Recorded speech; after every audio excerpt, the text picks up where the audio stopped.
today where we are no more scared to venture out. I will say that the government has done their bit. You cannot build the business on subsidies. That is just a sweetener. So anybody who has tried to build the business basis the subsidies has either not been sustainable or they had some malified intention or whatever. See, most of the businesses are cyclical. And then when I looked back at Assam, I felt that at that moment in 2003, 2004, this was like an Africa sitting inside India. We took that risk. We heard from Mr. Narayan Murthy and we felt that yes, the city lacks one good 5-star hotel. That was a trigger. The greatest virtue in business is grit. The roads that we have in Northeast, in Assam, in Meghalaya, and now how Arunachal is building it up. It's wonderful. For the rest of the country, they are bored with going to Goa, going to, South India, going to Dubai. We are such a massive ecological hotspot. The universe needs to come together in the energy language, and all the science needs to come together in terms of a technical person language. Yeah. We're totally focusing on the Switzerland model.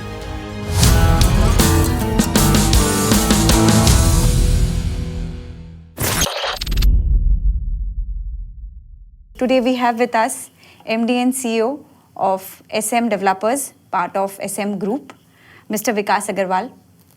Vikas ji, welcome to Dialogue with Deepika. Thank you, Deepika. It's an honor and a pleasure being here with you and your team.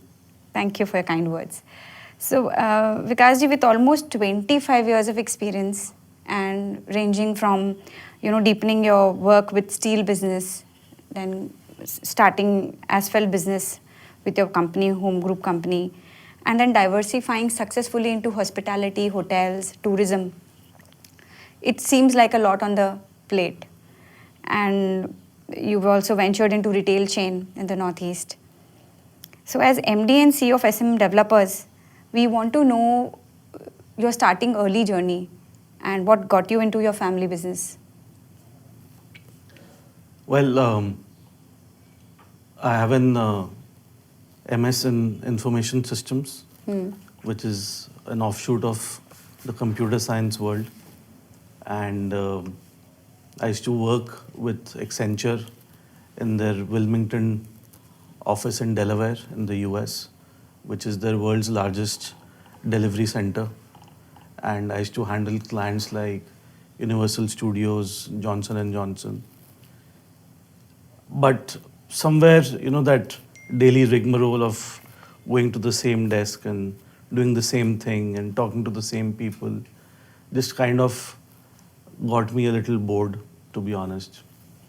And then when I looked back at Assam, I felt that at that moment in 2003, 2004, this was like an Africa sitting inside India.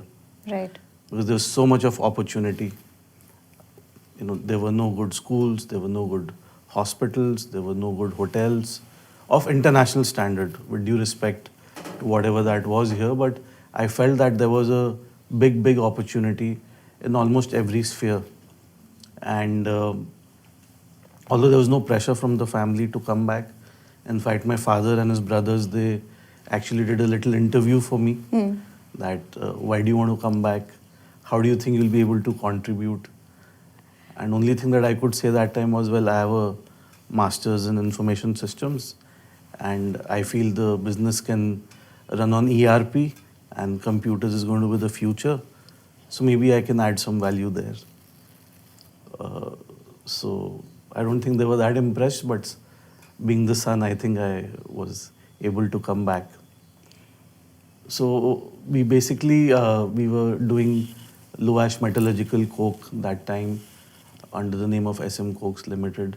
So our plan was to set up a very large coke plant in Meghalaya, but for some logistical reasons that didn't work out.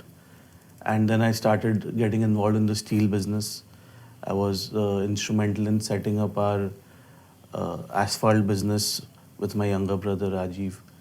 And in the steel business, I was mostly looking at the project business for TMT, as well as we added new products. We added 3 new products while I was involved in that business. And then, Mr. Narayan Murthy had come once to Assam, and to the then Chief Minister, he made a very public statement that, power we can do without, housing we can do without, because all that we can develop. But the city lacks one good five-star hotel. No, there's not one good five-star hotel in the city. And we just immediately got ticked with that idea that, why don't we look at setting up a world-class hotel here? And that was 2009. So with our former chairman, Mr. Late Sajan Jain ji, we actually went to Thailand, to Singapore, with my younger cousin Manish, and we actually looked around at the best architects, best interior designers, landscape architects. And we developed a concept and we signed up with Holiday Inn for Guwahati. But then again, that didn't work out for some reasons best known to the government at that time. And then we acquired the land along with JDB Group for Novotel Guwahati. And from that's where it started, the hospitality journey. And usually it's the real estate developers who plan to get into hospitality. But for me, it was a reverse journey. Yes. Now, while doing the whole hotel, the designing bit, the go-to-market concept, and understanding how the user would actually use the property, was when I really got interested in the whole real estate piece. We had a few land holdings and which we were planning to give out on collaboration to other developers. And I told the board that, why don't we do it? Because we'd already started doing large-scale fabrication. We'd started doing government contracts. We were doing civil work. So let's create one umbrella team which will take care of, all these aspects of construction, be it fabrication, be it contracting, be it real estate, be it hotels. And that's how the SM Infra SBU came about. Great. It's interesting how you say ki being, the son of the family, you still got interviewed by your brothers. Ki kyun aana hai wapas? Yeah. And by my father and his brothers. Father and his brothers, so uncles. And also, they knew the answers that they are the way they were or how it seems today. Yeah. And it takes risk to be doing steel, which requires huge working capital. And again, real estate, especially into hospitality and hotels, which also requires working capital. Yeah. So, a risk-taking capability with all the research? Yeah, absolutely. I mean, so I feel, the greatest virtue in business is grit. That conviction that yes, I can make it happen. But at the same time, you should not be in some false la-la land. That conviction, that grit should be backed by some strong data, So today, if we are focusing on the tourism and hospitality sector in a big way, that's because the focus of the central government on Northeast is huge. For the rest of the country, Northeast is the next new frontier. They are bored with going to Goa, going to, South India, going to Dubai, right?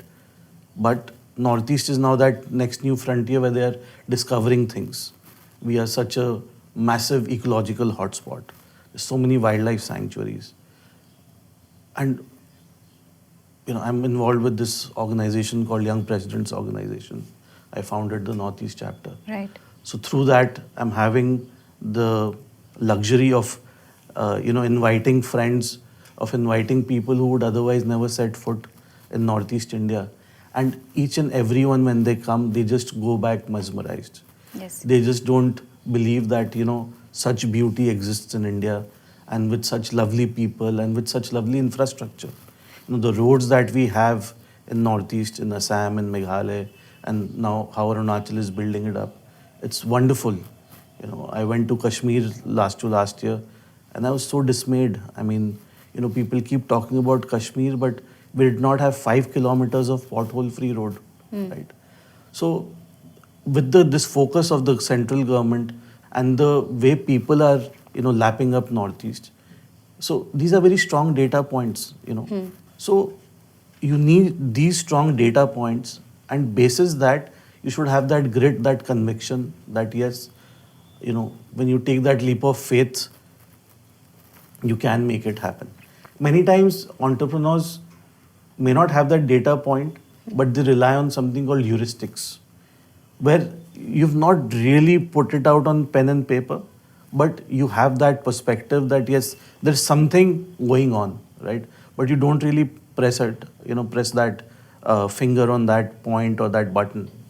But once you have that clarity with numbers, it makes things even better, And when you're dealing with a large investment in, say, hotels, when you're dealing with, banks, you're dealing with these world-class brands like Accor, like Hyatt, like Taj. So you need to have that level of clarity. So what I hear from you is it's not just out in the air plans, a lot of data, and you work out together that with opportunities that is there sitting on the table. Absolutely. And then there is where your risk-taking ability or the grit as an entrepreneur. So all the universe needs to come together in the energy language, and all the science needs to come together in terms of a technical person language. Yeah. 100%. Okay. Yes. So now moving on, tourism Northeast में बहुत उठ रहा है, जैसे आपने बोला. Novotel and Vivanta Shillong have been two very milestone kind of a projects in the Northeast. And now everybody looks forward कि हाँ 5-star है. जब मैं भी मेरे cousins सेंट्रल इंडिया में शिफ्ट हो गए थे जब मैं छोटी थी, तो मुझे लगता था यार वो तो शायद बेटर लैंड में है मेरे से, यहाँ है क्या मेरे पास sitting in the north east. To today where we are no more scared to venture out, we are no more scared to travel in the night from the earlier days of Assam to starting to even 5 stars coming to the corners of the Northeast, not just Assam, even beyond that. Is a game changing, and even the government or all the stakeholders, private and public both, are understanding कि हमारे लिए ये native land है, virgin land है Northeast, और इसको develop करना बहुत ज़रूरी है. So tourism में आप और कुछ add करना चाहोगे? No, I think it's a great opportunity, and not just hotels, right? I mean, tourism is again, like you say, the whole universe has to come together. So I think every person of the region has a role to play in developing tourism, right? I was speaking at a CII Young Indians conference. I think it was almost a decade back now, 8-10 years back. And I had told that we should be totally focusing on the Switzerland model. Just look at food processing, dairy included, tourism. Okay, we cannot have a separate banking system besides the Indian system. But, these two areas can be great enablers for the Northeast. And this time in Advantage Assam, I was noticing the hoarding. It just said food processing, tourism, and a couple of other industries which are not, like sustainable ecotourism and stuff like that. So I was very, very pleased that, government is finally focusing on the area that this region can actually be a milestone and, can be a very, very high benchmark on, right? So, beat the travel industry. So even say taxis, the simplest way I'm saying. But a great opportunity that I really feel that the educated youth can play on is the inward tourism, right? So when you say inward, it's curating these very, very special tours for people who are coming to Northeast, right? So I feel that's a great opportunity. F&B, right? We are such a diverse region. But in Guwahati, you don't have one cutting edge, high quality destination for, leave aside Northeast food, Assamese food. Okay, there are a couple of nice restaurants, with due respect to them, but something which actually immerses you culturally, right? Like in KL you have, in Thailand you have, it's built in the local style, right? The music playing is local. You enter, there's an aroma which is local. There's a little bit of history on the walls. The person serving you the food is able to explain every course that is served to you. So these kind of immersive dining experiences is something that which we can really, really play upon, right? Like, I think the smoked pork, for example, for my non-veg friends. I mean, people in mainland India, they go crazy when they, taste the Khasi style or the Naga style smoked pork, the duck that we do in Assam, or the simple dishes like the khar that we have here or the pitika that we do.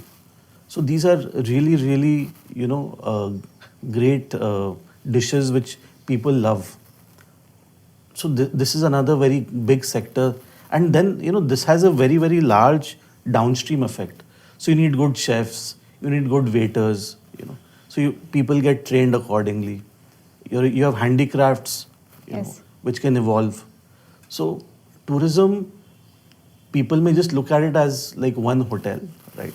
But beyond that, there's a lot more, Treks, you know.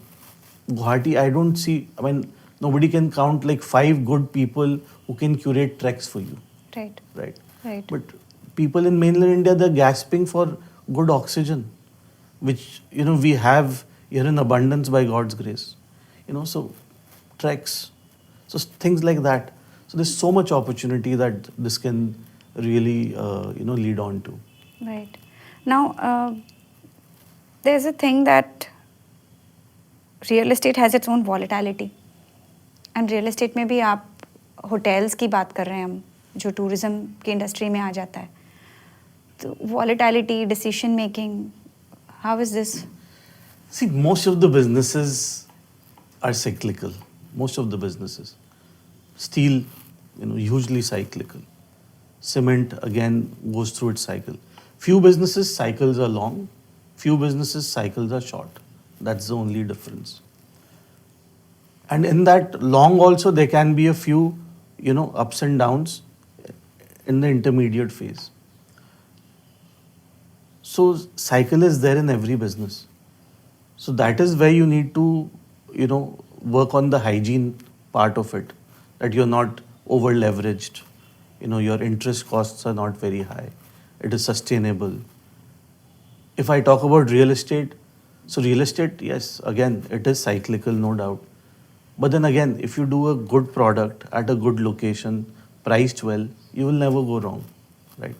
Guwahati's never seen that kind of oversupply that a Bombay or a Gurgaon saw, right? And it went really, really down under. Like 2015 to 2018, I think were one of the worst phases for real estate ever. But Guwahati, we did not have any surplus inventory in the market. Hardly. Hardly. So when the project started getting launched in 2019, 2020, they all got lapped up. Like in 6 months, I saw 10, 12 big projects getting launched. We had a large project called Surya Spire getting launched. They all got lapped up. Right. So the cyclical nature is there in almost every business, except for maybe say healthcare, education, dining out, So these may not have so much of a cyclical nature. But otherwise, mostly all businesses have it. And you just need to know how to take care of that volatility or that up and down, right? Right. So how do you take care of this volatility? So like I said, you keep your expenses at optimum level. You don't go extra bullish on any particular aspect. And at the same time, you keep your debt, your interest costs within the sustainable limits. So if that is there, I mean, every business I feel can do well. So it's a balance of numbers. Absolutely. Yeah. Absolutely. Okay. And sustainability is becoming a pillar. Yeah. So what is your take on that, or how are you incorporating eco-friendly practices into developments? So as far as our hotels are concerned, I mean, these brands are extremely conscious. They all set out their own goals, which are aligned with the SDG goals. So, say for example, Novotel Guwahati, we have a Green Key certification. Now all our housing projects, we are trying to make them, IGBC, either gold rated or silver rated. Platinum is a little difficult, especially being here in Northeast. But at the same time, say now we are moving to say Novotel has an EV fleet, right? It's a total EV fleet. Similarly, we were the first two hotels, both Novotel Guwahati and Vivanta Shillong, to come up with EV charging stations. No other hotel was providing that. When it comes to the housing development, again, we look at things like wastewater recycling, or your solar heating. Those are laid out by the municipal authorities. So we try to stick to that. Got that. Now, technology, sustainability, all taking its own place, government plays a very important role. And Northeast has been something, Northeast के साथ synonym होता है subsidies. Yeah, some benefit extra. So has that really worked out? Or what has been your, relationship with the government bodies per se with respect to keeping yourself as on this side of the table, that business developers, entrepreneurs, group of companies, and government coming in to its resource or benefit? What would you like to add there? So, I will say that the government has done their bit, right? And for most of the businesses, like I said, like the sustainability side, etc., has to be taken care by the entrepreneur. You cannot build the business on subsidies. That is just a sweetener, right? So anybody who's tried to build the business basis the subsidies has either not been sustainable or they had some malified intention or whatever. But if you were to actually build a long-term business which grows with time, which serves the society the way it should be, you cannot really rely on the subsidies. And now in the new policy, they have really, really tapered down the subsidy. So it's essentially just some GST refund which is available. Besides that, I don't see anything of real significance. Maybe for the absolutely smaller businesses, people may find more comfort in it, to be honest. But again, my 2 cents on this would be that you shouldn't build the business on the subsidies. What you get is a sweetener. Got that. So what you get Focus is on the what you get. fundamentals, yeah. Yeah, okay. And you were mentioning earlier, like the giants that we have in India, be it Adani or be it Ambani, and then Mr. Shri PMG's name comes in, that because Modi ji is there, things are happening. What's your take on that? I feel, it's always capability that comes first. Somebody would support you only if you actually are able to deliver. Nobody is going to... There are no free lunches in this world. I think that's the simplest bit, right? And if you deliver, if you are able to generate that confidence, people will support you. And like you earlier said, the whole universe comes together. I really, really believe in that. The blessings of the elders, the love of the family, the support of the team, and all associated stakeholders, it has to come together. You can't do anything on your own. Right. Not at all. Got that. Moving spaces into leadership and business strategy. And managing diverse businesses requires strong leadership. And high performance teams are again, something that you need to add on to. So where do you see leadership taking into shape when you are building a huge empire or looking at a vision that is much bigger than from where you start? So I feel, leadership honestly is nothing out of space, right? It's not something which is supernatural. It is just doing the right thing, being there for your team, and just being authentic, right? If you're going to be fake, if you're going to speak things that you don't believe in, I don't think that lasts. So different people have different takes on leadership. But for me personally, I believe that, your team is your family. They should be treated like one. Because you're spending 10 hours at least in the day with them, right? They are the support system for your business. They are the ones who are running the business. So it's basically being there for the team. It's not just always reprimanding them for what's not happening. It's also having those celebrations for the little wins. I feel that's very important. But more importantly, they should feel that yes, there is somebody who genuinely cares for them, and you're not just another statistic.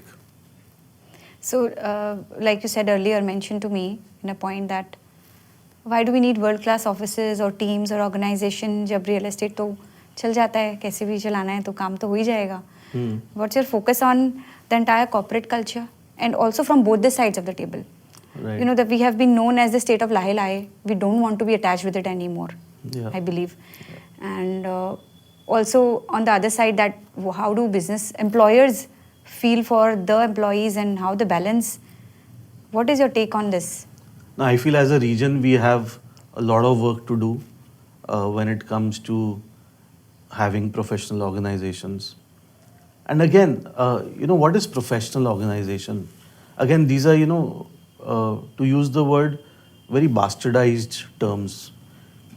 People have their own, definitions, okay? I think it's basically just systematic. You just need to be a systematic organization where every person knows what he's responsible for.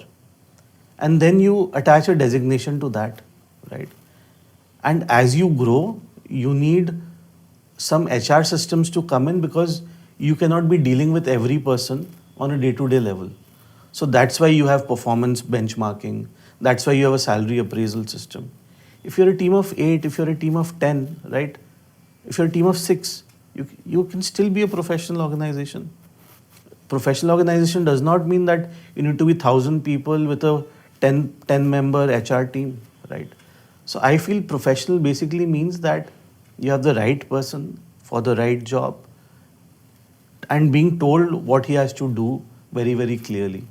If that clarity is there, I think it's a professional organization. So it's communication that matters. Yes, absolutely. I think communication is by far the most important attribute of anything, be it home, be it with your spouse, be it with your children, be it with your team.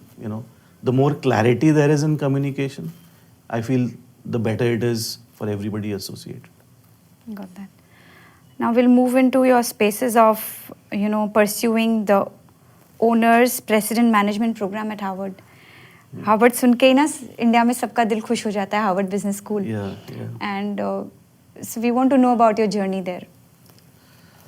Well, to be honest, I'd been wanting to do the OPM program for a long time. It is by far the most revered program for businessmen, and there were fairly strict entry criteria. But because of work and because of various limitations, I was just waiting for the right time. And so last years when I decided that, okay, I think work's never going to stop and I just need to take that plunge. And I applied, and by God's grace, I got through. And it's been an extremely enriching experience for me. We had people from about 48 or 50 countries. My living group that we had, we were 8 of us in that unit. And the professors, I think I'm too low in stature to be commenting on, Harvard Business School professors. But each of them are worldwide acclaimed gurus in their field, be it strategy, be it finance, be it marketing, be it negotiation. So I had an absolutely wonderful time. It's a 3-year program. Last year was my first module. This year I'll be doing my second module. And next year is when I graduate and become a Harvard alumni, which I think is a dream come true. So what are some of the experience you would want to share from there? Meeting so many people from across the world, different countries.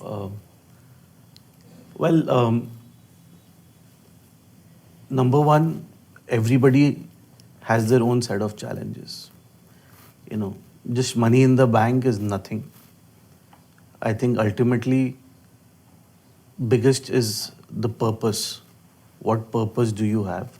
What you aspiring for, right? And then on the leadership style, it was being authentic, right? That you stand for what you are. Just because somebody else would like it that way, you don't become that, right? So if I want to run a systematic organization, if I want to be, another thing, kindness. We have totally forgotten to be kind, to be caring, right? I think many people feel that being kind or caring towards your team would actually push down their performance. So if somebody were to say three things that I learned in Harvard, it was authentic, kind, caring, right? Wow. It reinstilled my thoughts. I won't say I'm the kindest person on this world, but I try to do my little bit. I try to think a little more than what one would for their teams at a personal level. But I think these were the three most important attributes that I regularly saw, the professors coming up with. Besides that is academy. I mean, there's strategy and there are different models and there's marketing, etc. But it helps you bring a great deal of clarity. There's no doubt about it. And interacting with so many people some are from family businesses, some have built from scratch.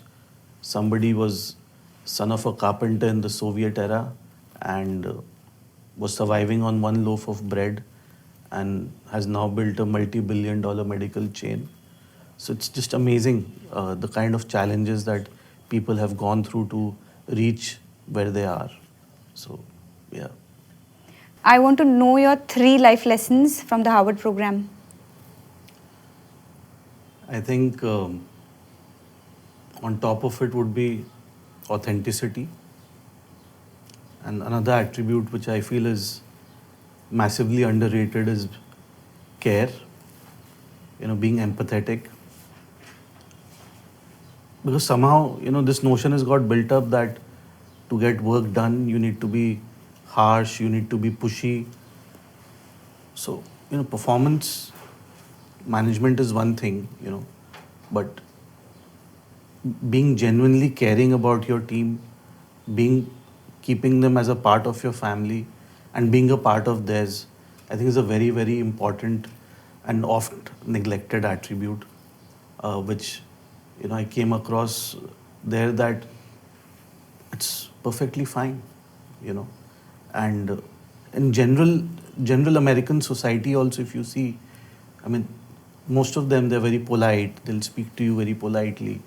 So during the case studies that we did, or during my interactions with the professor, it came across to me that being caring is absolutely fine. You don't need to be apologetic about it. And coming from whatever the society that we come from, somewhere I used to get a feeling that perhaps I'm being a little too soft, but it just reinstilled, like I said earlier to you, that being authentic, being true to your own leadership style. Everybody will have their own leadership style. There is no one way of doing things. Like, there are many organizations where you can't have a meeting without a PowerPoint presentation. But of all the people, Jeff Bezos does not allow PowerPoint presentation. Right. When you go into the meeting, everybody is handed over handwritten note on the subject that they're discussing. Right. And they spend half an hour sitting and reading that note first. So it is being present in that moment, understanding the things. And one more thing that which really struck me was, we are very quick at jumping onto conclusions. That, this month sales went down and this is why it happened, right? But you need to spend more time on it. Maybe you'll come to that same answer, but many times the process is more important than the outcome. So it can take you a little longer, Right. But the system that it will set in is something which will ensure that you don't, falter later on. Got that. Now we've opened the question to sales training and teams. Do you believe that as the CEO and MD, you also need to be a good salesperson, or you think you can, do without it? So again, I'll come back to being authentic, right? What is sales, right? I have something which will serve your purpose. You need that product, and I have that product. And I need to explain to you why this is your right option, right? So I feel it is all about relationships. Again, coming back to the fundamentals. So you need to have that relationship. So if you trust me, you will trust what I'm giving you, right? If you won't trust me, more often than not, you wouldn't want to, buy from me unless I'm doing some deep discounting or giving you a one-off offer. So again, being authentic, having that relationship is what will drive that sales. As the head of the organization, you can't be good at everything. Yes. Right. And your job is not to be selling ultimately. Your job is basically to ensure that your team can sell well. That your team can do what they're committing. You don't want to be the reason why they commit something and then you don't deliver. Right. So it's putting all those nuts and bolts and the entire machinery together and focus on where the organization needs to go, how the world should perceive the organization, what your brand stands for. I think these are what are more important duties as the head of the organization. I hear a lot of values. So which is the most important value from what you mentioned right now to you, in the area of your professional sphere? Building trust. Building trust? Yes, absolutely. So building trust, empathy, and building Authenticity. brand, let's say. What will take 1, 2, 3? I think building trust, definitely the number one point. Because trust doesn't just happen. There are many, many, many things that you need to do, and you need to do repeatedly for that trust to get built. So definitely trust would be the number one. And then would be empathy. And then anything else. Anything else will follow. Yeah, like one thing that we really support in SM Group and in SM developers is continuous learning and development, right? So any of my team member can choose to do a course, which will add value, we feel, and we approve that course, and we reimburse anything between 50 to 100% of that course. Okay. So I think because there has to be some sense of achievement, some sense of growth for the team member as well, right? Salary is a very important part. Designation is very important, fine. But you see, many times the person does not know what he needs, Right. what he wants. So there has to be somebody to tell them what they want, right? And this continuous learning and growth, I feel, is one thing where the person has a sense of achievement, has a sense of empowerment, so to say. आपके लिए कोई था कभी बताने के लिए what is right for you?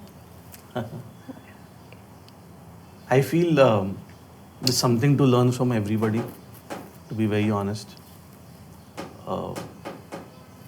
I've been blessed with a joint family. My grandfather, extremely caring, very empathetic.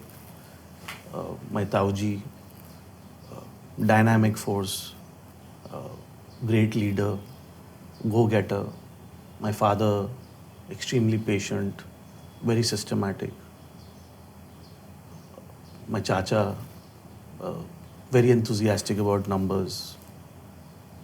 My wife, very values-driven. So, I feel my friends, I went to a boarding school, Mayo College, and when I landed there in '89, it was like a different world, going from Guwahati to Ajmer and meeting people from all over the country. So I feel every person that you meet, there's something for you to learn. It just depends on you how you want to take it. Got that. Now, I have a question. When it comes to real estate, you are in the real estate and you follow it very closely. You are developing properties. What is your take with respect to other financial investments, be it mutual fund, crypto as a emerging field people talk about? What's your take on those lines? I feel you should have a balanced portfolio. I wouldn't say 100% of your investments should be in real estate, and vice versa. So, obviously, real estate should be the largest chunk because it is the most sustainable. But yeah, besides that, I feel mutual fund as well. And yeah, I mean, a bit of crypto also wouldn't do you any harm. Although I don't think Indian government is, legalized it or is encouraging it. So you need to follow the law of the land. But I personally feel there's huge potential in crypto, and with now Trump becoming the president, it will, I think, really take off. Got that. Now, I want to learn one thing from you.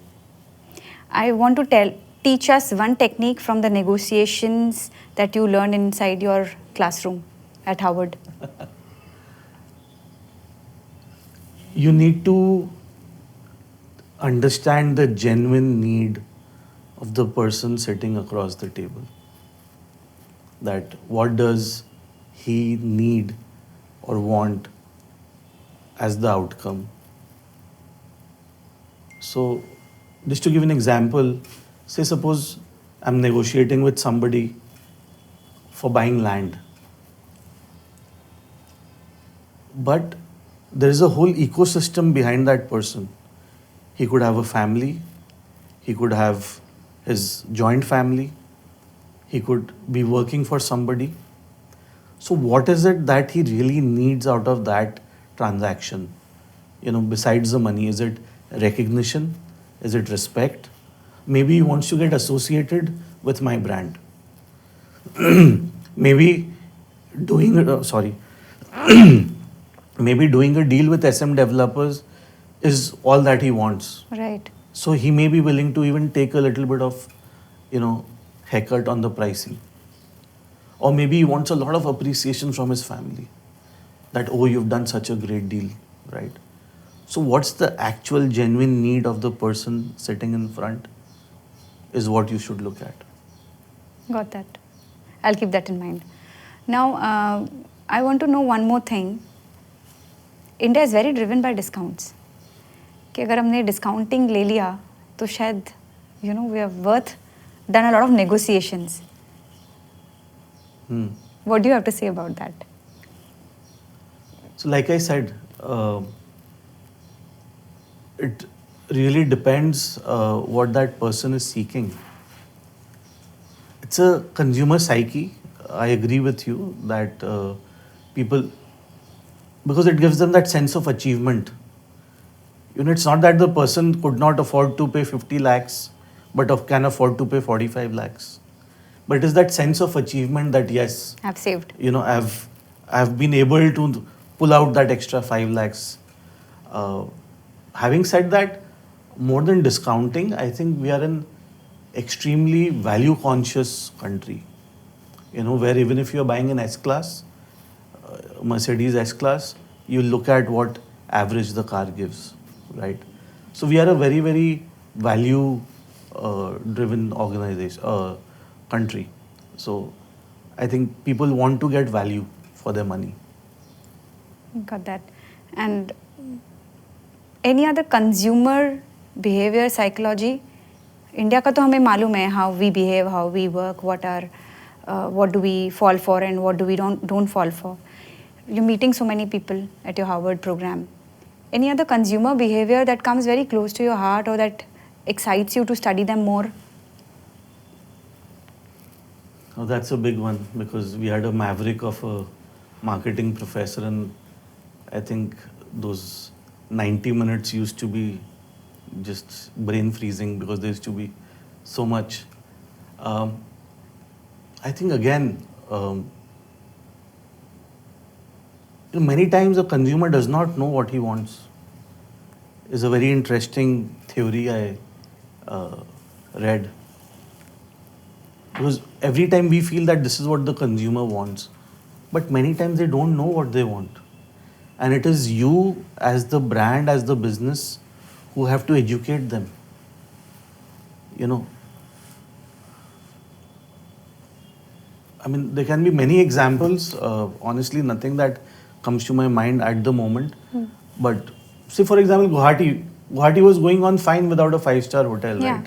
yeah. So we had our lovely Ming room and we had the Nandan and the Dynasty and whatever. But you go out, you experience a 5-star, but here that was going on. Nobody thought of building it, you know. But we took that risk. We heard from Mr. Narayan Murthy and we felt that yes, that was a trigger. But we felt that yes, the consumer here deserves that. So So everybody talks about it, very few take action. yeah. Now, if there is a man or a woman who's at the age of 23, 22, on the verge of, deciding, or even earlier, 18, 20, kya karna hai mujhe to do something big?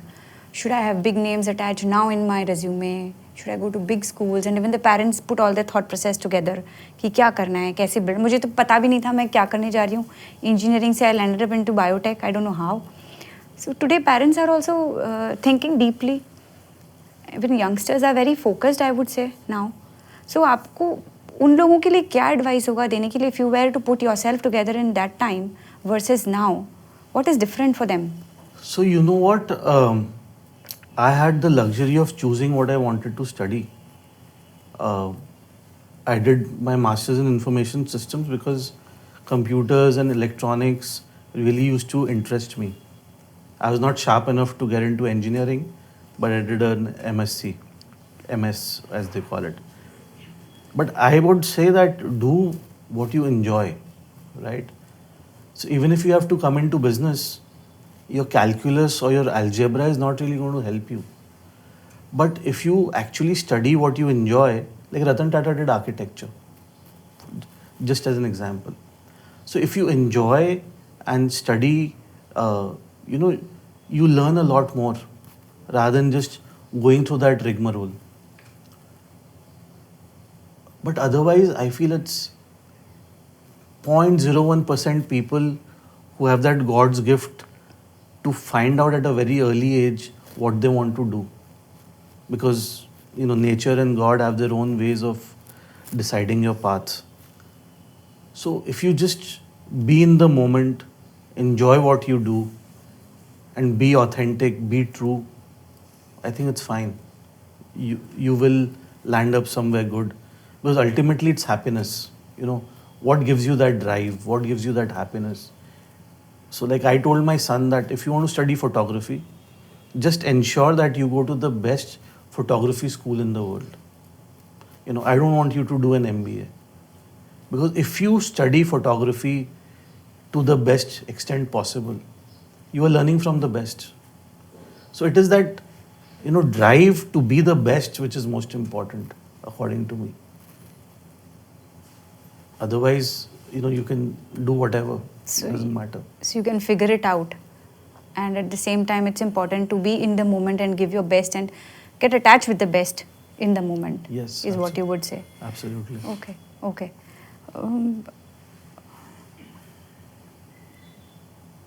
You're a part of various organizations.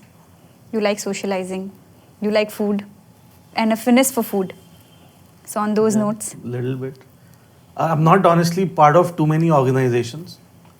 I like to be part of organizations which kind of resonate with my values. So I've been part of the Young Presidents Organization since 2009. I had the good fortune with some very close friends to start YPO Northeast India in 2020. Besides that, I'm associated with our CREDAI Assam, which is also called the Assam Real Estate and Infrastructure Developers association. Our family is associated with Finer in a deep way. Uh, CII again, we have been a part of. But otherwise, to be very honest, because what I do, I want to do it like 101%. So when I was starting YPO Northeast here, so 3 years of my life was only YPO. And we tried that we have the best members, we have the best learning events. Because the whole ethos of YPO is, lifelong learning and leadership, right? And I feel that is, like I said earlier also, we follow that even in our organization. So, I feel continuous learning is a very, very important aspect. So, somewhere YPO resonated. Then, like you said, food. So, it gave me an opportunity to curate some nice events and play around with food a little. So, being in hospitality industry and somebody who loves travel, so food, yes, uh, happens to be a little happy part, so to say. I can't cook, but yeah, I like to taste and talk a bit and curate. Got that. Everybody talks about success and the good things. We want to know your one moment which would have been in a personal space a setback or very challenging for you to escape. Oh, there have been many. I mean, there was a phase in life when I felt that, I'm down under absolutely. Like I said, the real estate cycle between 2015-18, and at that time, we also had a real estate venture, a retail venture called Goodbye, right? We were trying to build the first organized retail chain for Northeast India, and it started off very, very well. As a consumer, people really appreciated it, but steel was undergoing a downturn, real estate was undergoing a downturn. We had 2 5-star hotels under construction, so we could not allocate enough capital to it. So we had to shut that down. And till today, I feel that that was one venture which would have really, really taken off and given us a far larger identity as a business house. Uh, but that's okay. At times you need to prioritize, so the mothership has to be kept well, and there'll always be some opportunity some other day to do something new. But yeah, to do anything. So see, we were essentially from a trading background, right?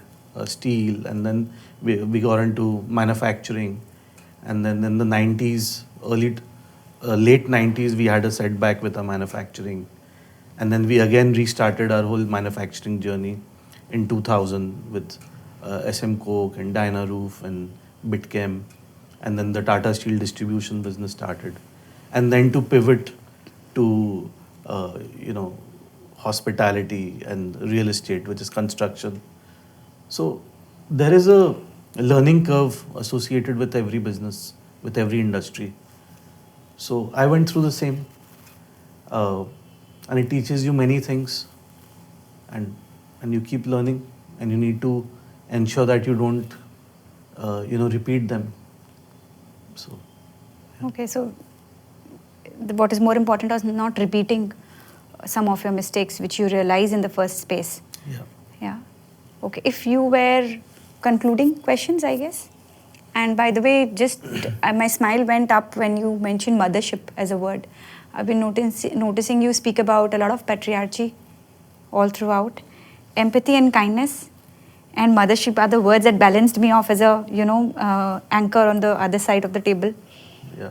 And to associate mothership with organization in a different way has its own place, is what I believe.